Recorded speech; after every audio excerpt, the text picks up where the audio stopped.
This conference will now be recorded. Smith from the Farm Carbon Calculator. I help build the WineGB Carbon Calculator, which enables vineyards and wineries to calculate the carbon footprint of their business. This video will take you through the process of how you do that and hopefully make a bit more sense about what the process is, what the numbers mean, enabling you to do your own footprinting process.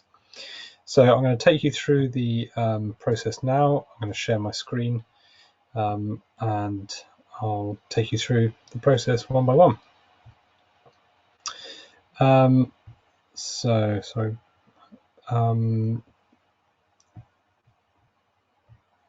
So first of all, you'll land on this page through the WineGB website. So here we are from the WineGB Carbon Calculator. To start with, you need to just think about the process. So this describes accurately how you go through the process. Basically, start with collecting your data, either from vineyard or a winery. This is a spreadsheet that allows you to gather the right data that you need in order to fill out the carbon footprint. When you've got all that, and that's often the hardest bit of the process, taking the time to collect that data is very, very valuable and allows you to fill in the calculator nice and easily once you actually get there. So when you are ready, you can either click on Start the Calculator, but I'll just take you through the process of forming an account. So up the top here, there is, I'm already logged in, but there's a button here that will say log in or register. If you're already logged in, it will just say, as you can see, log out or my reports. So it's a very simple process. It's just a name and an email address.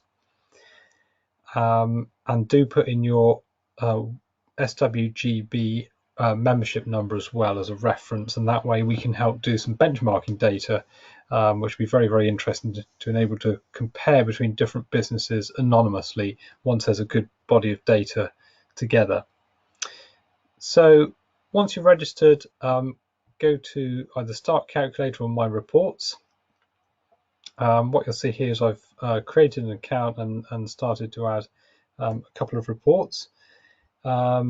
If you haven't got a report already, you simply go to Add New Report, the brown button there. You'll see some guidance here. Essentially, you just put in your business name here, the date of the report. It'll automatically put today's date, but you can also change that if you want to backdate it at all. Basically, all carbon reports refer to the previous 12 months. You'll see a list of categories. We do footprinting for other businesses, but here down the bottom you see vineyards and wineries. So click on either one of those that's appropriate to you. For vineyards, you then fill in your soil type. This is very useful for us to be able to assess later on. And then the area of the vineyard. So the cultivated area is your area of grapevines, essentially. If you just have any fields of grass, put it there. Or for non-cropping, so for example areas of woodland, put that in there. Your total annual sales of produce goes in here, so for example 2 tons of grapes. And then the scope of the study, probably just put in farm there, some, unless you want to do it right through to the point of sale, which probably in your world isn't really necessary. Wineries are got slightly less information to fill in, so total amount of bottles sold there, and then again just distribution and farm and point of sale if you want to. So I'm going to cancel that and we'll go on to ones that I've filled out already. You'll see here there's different functionality. So every report, if you click on just the report name, it will go straight to the actual carbon report itself. Now you'll see over on the right hand side here we've got different actions. There's a button called copy. Now if you want to, we recommend that people do reports on an annual basis. If you wanted to redo your report next year, you could simply press copy It'll transfer over all your data. You just change what's different this year, and that's a good way of starting as a basis of your report for next year. But anyway, we don't have to worry about that right now. Obviously, there's a delete button. Obviously, don't recommend pressing that unless you definitely want to delete your report. And the edit button will take you through to the data entry sections, which I'll do in a moment. Just to note, you can have as many reports as you like in here. You can make up fictitious ones. You can use it as a kind of a what-if tool, which is very, very useful. And hopefully that'll help you make really good use of the calculator. And it's completely free to use. So by clicking on the edit button there, this will take you through to the reports page. I've already started one for a winery here, so we'll just go back into the vineyard report here that I've started off. It is fictitious, but hopefully representative in some way. So here we are on the data entry page. Now, first of all, to point out, you've got data entry categories here on the left-hand side. So there are 1, 2, 3, 4, 5, 6, 7 categories. I do want to stress that all data entry is what's relevant to your business over the previous 12 months. If there's a category, an input category that's not relevant to your business, don't worry about it, leave it out, okay? Just over on the winery section, there's slightly fewer categories, 1, 2, 3, 4, 5, 6. You can take them in any order you like.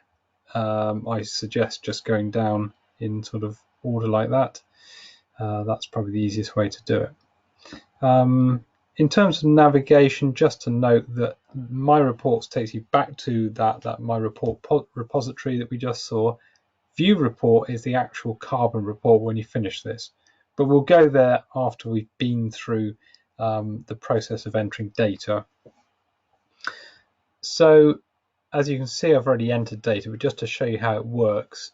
So we're on the fuels tab. You can click on a different tab and you'll see materials or inventory come up. So back to fuels, all you do is click on add new, this brown button.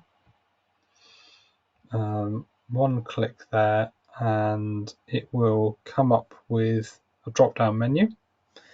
So for example, we'll put in, choose liquid fuels here, and we'll then choose some road diesel and click put in the quantity, 100 litres in this example, click save, and in real time that will work out the emissions. So if you scroll down to the bottom here, over 100 litres creates 0.32 tonnes of CO2e.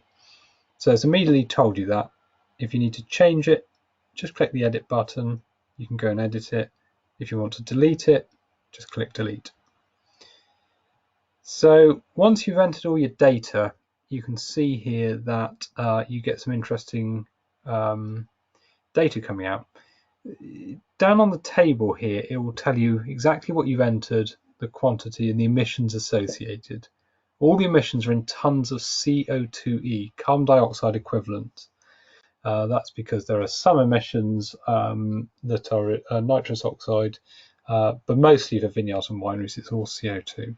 But it's a good common currency. So just sort of to get your mind around that one. So this is very useful. It tells you all your emissions here, and I'll total it up at the bottom for this particular section for fuels there.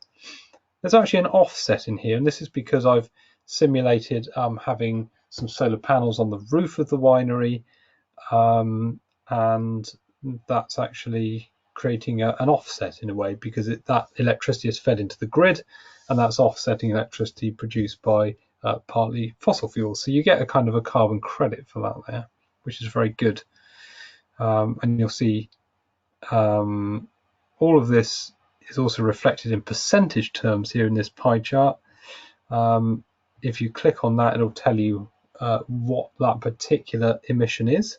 So in this example, it's about 25% of emissions are electricity, which is about 1.5 tons of CO2.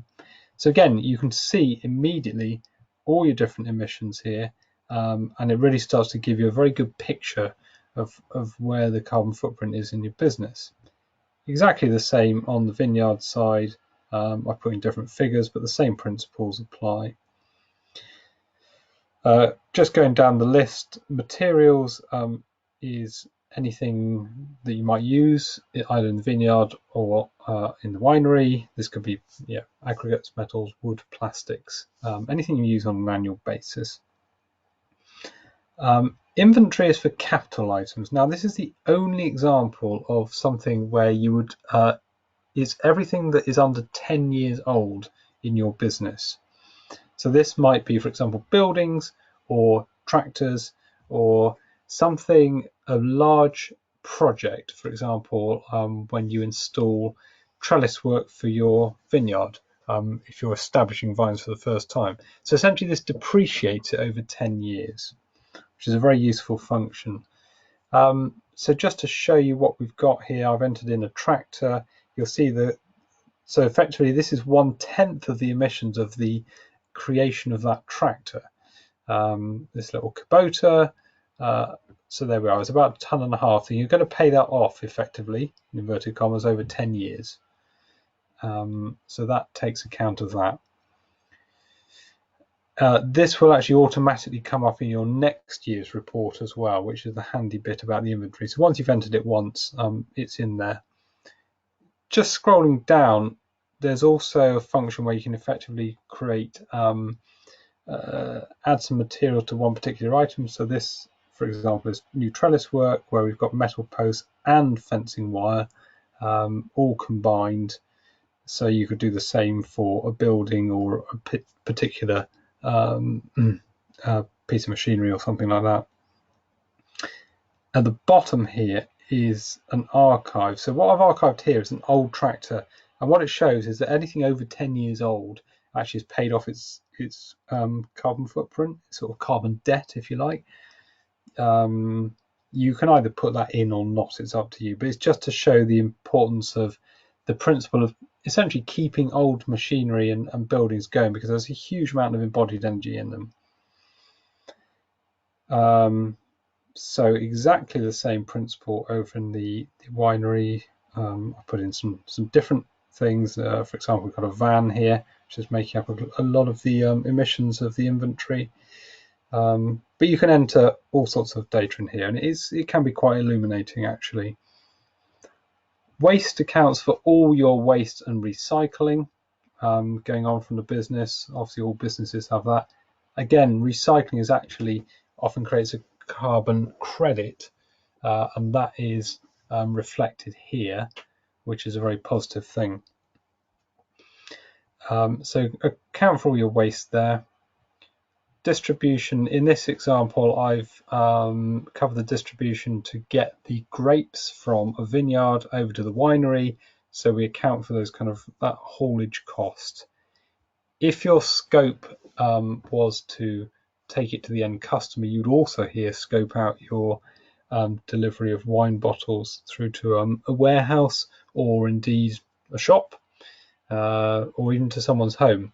If you choose not to do that and you stop at the cellar door, then just consider the emissions from the buying in grapes from a vineyard. Over on the vineyard page, we've got again a couple of other different categories. Crops here covers things like organic fertility sources, so compost and manures, use of green manures, and you can also have things like lime or potash or any of those sorts of inputs. Inputs refers to fertilizers and sprays. So we've got we've got calcium ammonium nitrate as an example here, and some herbicide, and that accounts for the emissions of that there, which is often quite significant in the business. The other page that is in vineyards but not in wineries is carbon sequestration. So this is anything all carbon that's absorbed in plants and biomass on your in the vineyard. So in this example, we've got grapevines sequestering a lot of carbon. We've got hedgerows. We've got some native woodland, and also soil organic matter measurements that have shown that actually we've sequestered carbon over time. And these are all recorded here in this quantity field here. So what it tells us actually is that we're sequestering some carbon. Now, if you go over on the right-hand side here, this tells you where all your emissions are and total of emissions, but it also tells you your carbon offset, which is both your genuine offsets and the sequestration here inland. So it really starts to show you how the importance of carbon sequestration for the business. Now, over in wineries, we don't have that. However, I'll just draw your attention to the specific processing tab. So this allows you to include all sorts of inputs. For example, here we've got sugar, we've got yeast, CO2 canisters, calcium carbonate, bottles, labels, all sorts of inputs that you would use. But also an interesting one is that when you're actually buying the grapes from your vineyard, we've got an option here where you can actually put in what the carbon footprint is of the grapes that you buy in. So in this example, we've got some that are actually net emissions and some that have actually had a net sequestration. So you can actually, as a winery, you can ask the vineyards that you're buying in from, what is the carbon footprint of your the grapes that you're selling to me? And that actually should go in here. So if there is a carbon credit, effectively, that there's a vineyard is sequestering more carbon than it emits, then you can put that in here. So as with the vineyard here, we've got a breakdown of emissions. We've also got a listing of offsets here as well. So once you've done all the data entry, make sure these toggles are clicked to green. That means that it just shows that the section is complete effectively. So we'll just do that over on this one as well. And then we click on View Report. So this will take us to the Carbon Reports section. So just in terms of navigation, again, you'll see the title of the report here. You'll see that we've completed our sections here. They're all in green. That's good. Edit data, that will take you back to what we've just seen, data input, and you can toggle back between the two as you wish. It saves automatically. My Reports takes you back to your reports repository. This is if you want to edit the details about the business. Download a PDF of the full report, so that's a really useful function. Share report is if you want to literally send it to a colleague or, for example, WineGB. You can actually click on there, you get a URL, and that will allow them to see your reports page. This is entirely up to you. You can choose whether to share it or not. It has security in there, so you can keep this secure or you can share, and only that link will allow you to see someone else's report. You can also make a comparison. So any other report within your in the My Reports area, you can say compare, and it'll allow you to put the two side by side to see how they stack up. So down on the reports page, it's a nice simple layout. So you get a nice overview of what your carbon balance is. And in this example, in the vineyard, we've got this amount of emissions, about 13 tons. We're sequestering about nearly 17 tons. So the overall carbon balance is actually minus 3.5 tons. Now, some vineyards will be net emitters of carbon. Some will have net sequestration going on. But it just illustrates the kind of the power of sequestration and the importance of that to vine growing, essentially. A bit further down, it gives you a nice breakdown of emissions and sequestration, so you can start to see where your hotspots are in terms of emissions and where the opportunities are in terms of sequestration. And then there's a further breakdown in these tables down the bottom here by section. Gives you tons of CO2e and the percentage of your total emissions. So again, this is just a representation of different representation of this graph above here.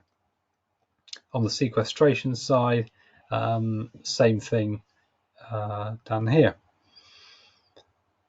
This is also a useful feature, gives you the total carbon balance of the farm, then divides it per hectare and then per ton of product. For wineries, it just gives you per bottle, actually. So that's the output there. So that's a very, very useful function indeed. You'll notice a little download button. So if you want to download this particular graph as an image, you can do that, which is handy. Back up to these tabs. Detailed summary does what it says. Effectively provides you a summary of all the input sections there, the kind of subsections as well. Again, tons of CO2e and percentage of total emissions. And then for real detail, you can go to full results there, and it will give you every single bit of data that you've inputted, the tons of CO2e, and the percentage of emissions. This confidence factor describes how much confidence we have in the results. So some biological emissions, there's some uncertainty in it because of the inherent nature of biological emissions. In things like electricity and fuel use, we can be very confident that the figures are accurate as long as obviously the data that you put in is accurate. And just to note that you've got sort of collapsible and openable sections here, and it allows you to look through all that data. All the data in the 3 sections will be transferred into your PDF if you want to download that. Over on the winery, I mean, essentially it's exactly the same structure, just with different input fields. And you would probably expect to see the winery being an overall emitter of carbon, but that's purely dependent on the kind of setup of the business. So I hope that's given you an overview of how to use the carbon calculator. We've got lots of FAQs and resources on the website. It's fairly straightforward once you get your head around it, and it's a very, very useful process to do. And we'd really encourage you to come back and do this on an annual basis. As time goes on, there'll be more resources coming on the website and hopefully some case studies and things like that. And it should generate a lot of interest, allowing you within the group of sustainable wines of Great Britain to actually share data amongst each other and really to compare how you're doing with each other and to learn from each other. And that essentially is the main process in the ability to be able to reduce your carbon footprint. First of all, you've got to be able to measure it, then you have to know what to do about it, and then you come back and try it again and see how your progress is year on year. I'm available on email. The contact is on the Carbon Calculator website, and hopefully the process you'll find interesting and rewarding, and I look forward to seeing how you're all doing. Okay, thank you.